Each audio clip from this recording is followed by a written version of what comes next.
Financial models warn the U.S. has just 20 years before our national debt hits an unrecoverable tipping point where no amount of tax hikes or spending cuts can save us, a dire warning has said. With debts already hitting record amounts, can a full-blown economic crisis be averted? Discover the shocking truth about our debt and what it means for your future.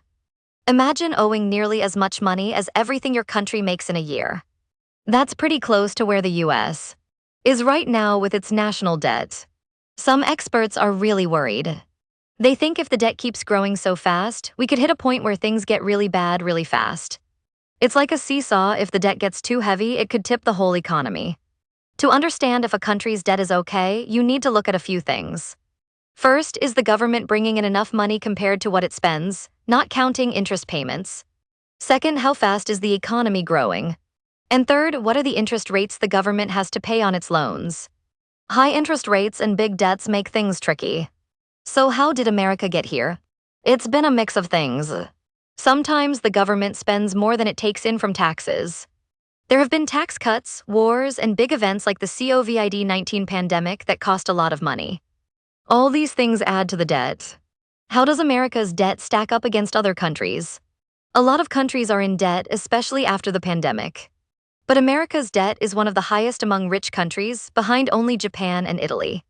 But here's the thing, the world still sees the US as a safe place to put its money. The dollar is the world's main money, so everyone wants it. This helps America borrow money more easily. Who actually owns all this debt? It's a mix of people and groups. Some are Americans, some are foreigners. There are governments, banks, and regular people who buy US Treasury securities, which are like IOUs from the government. Why does it matter if the debt keeps rising? For one, it could slow down the economy. If the government has to spend more on interest payments, it has less money for other things like education or infrastructure. It could also make the country less stable, and people might lose confidence in the government's ability to manage its finances. What can be done about it? There are two main options: cut spending or raise taxes. Cutting spending means making tough choices about what programs to fund. Raising taxes means asking people and businesses to pay more. Neither option is easy, and politicians often disagree on the best way forward.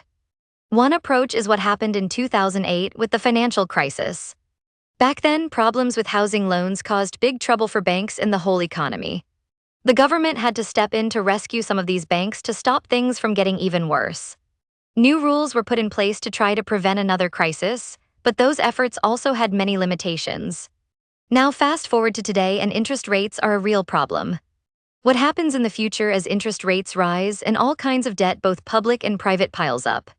What we haven't figured out yet is exactly how all this is going to play out. Will we get our act together in time to fix the national debt and avoid a major financial crisis? Only time will tell. If you found this video helpful, please like, share, and subscribe to keep watching more content like this.